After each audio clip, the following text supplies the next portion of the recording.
So let's end on talking about long-term visions coming to fruition. Let's end on a little bit more of a fun topic that is at Sure. least not completely AI, but sort of related, and that is this whole idea of the emerging evolution of robotics. So, Technology Review published an excerpt from a new book talking about, I think the title of it was "The Robots Are Coming, and That's a Good Thing." And what I think is fascinating is it's basically picking up on this idea we've talked for a while now about AI being more about augmented intelligence, this thing that Hmm. we're the human in the loop still playing a role. And what this article is really talking about is that same approach to robotics, where we've historically thought of robotics as entirely autonomous, that this Hmm. is this sort of new approach where deploying robots into very challenging environments, physical environments of different sorts, in which they really have not perfected the ability for them to operate autonomously yet, but by putting a human in the loop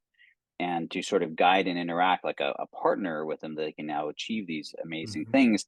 And it's a part of his whole book, and so there's more that we can get into. But I just thought it was a really fascinating thing, and I think it's going to robotics is not something we're talking about very much in the enterprise, unless you're happen to be an industrial or whatever. But I think we're going to see much Hmm. more of it. Yeah. Right now, when I think about robotics, it's either something like warehouse robotics, such as what Amazon has invested deeply into, and every other retail company as a result. Or on the other side, very specialized capabilities such as remote surgery, where, yes, you can have a surgeon come in and use robotic tools, but it is an extremely structured environment because obviously a few millimeters one way or the other is, and you have a disaster happening. So extremely structured.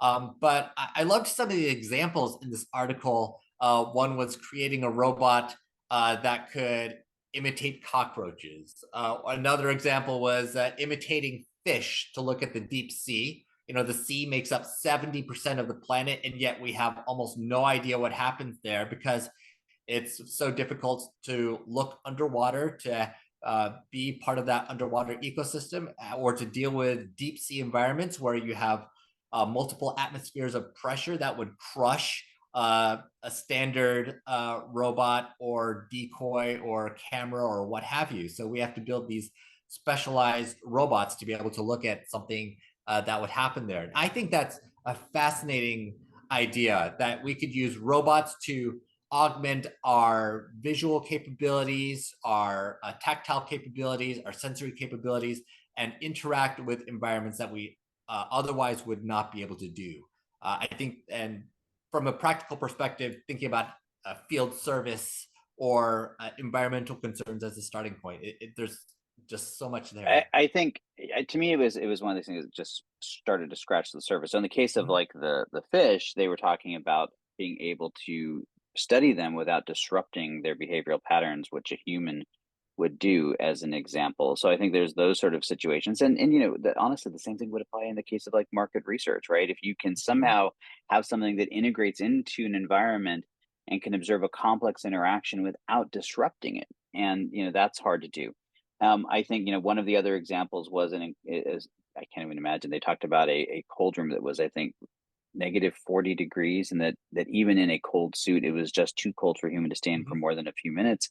And where you can put a robot, but this particular environment, for whatever reason, was just too complex for an autonomous robot to operate. So now Mhm. you put a human, and they were using gaming as a metaphor, as a mechanism type model, that they can now use a human to control this robot who's still working semi-autonomously, but to help guide it through when it gets stuck or whatever. It was just like mind-boggling. And so I think what's going to happen is we're going to see these use cases when you start combining the development artificial intelligence, the things like LLMs, the different interfaces with Apple's Vision Pro is an example of, right, these new Mhm. spatial interfaces that we can come.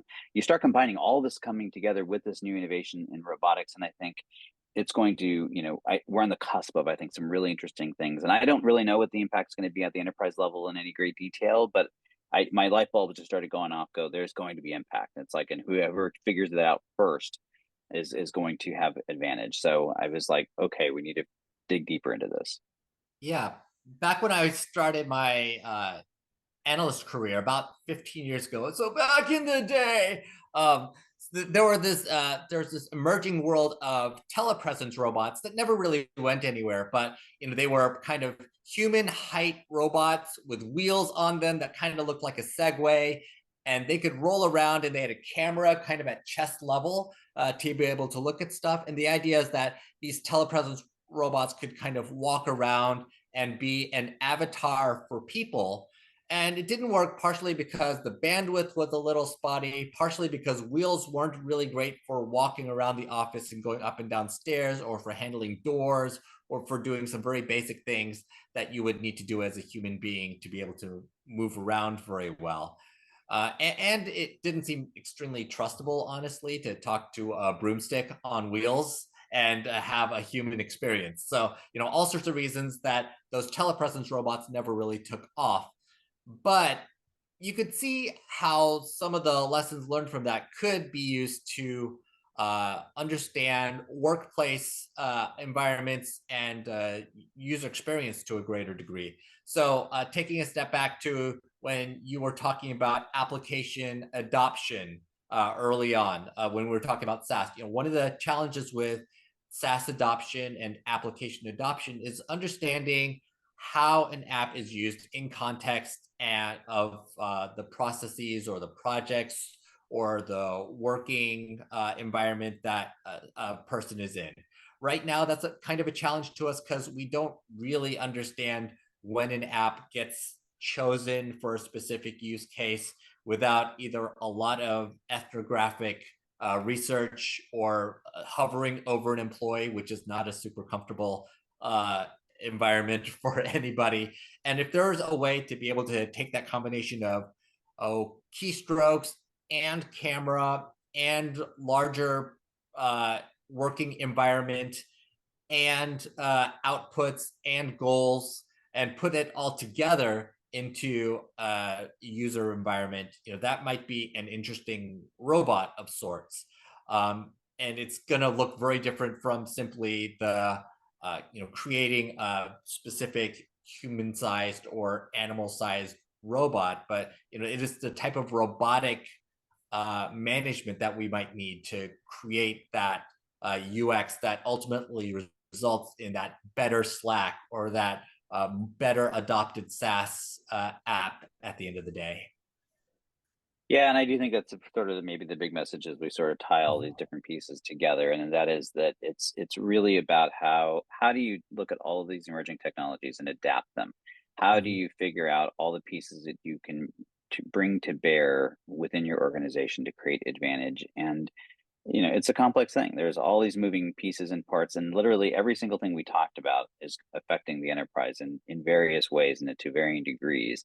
And it's about sorting through all of it and not getting so myopically focused that you sort of lose sight of all of those forces. Because I think they are starting to really kind of crash down on the shores of the enterprise. And it's about how do you respond. And so, yeah, it's fun times, I guess. Right.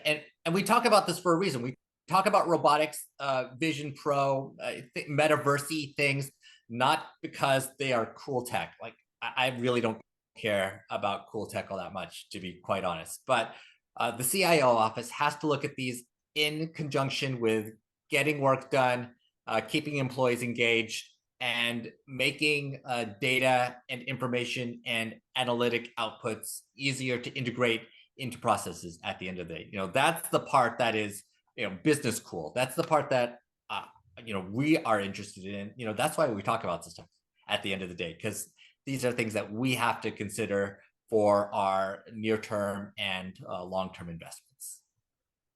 And to set it better.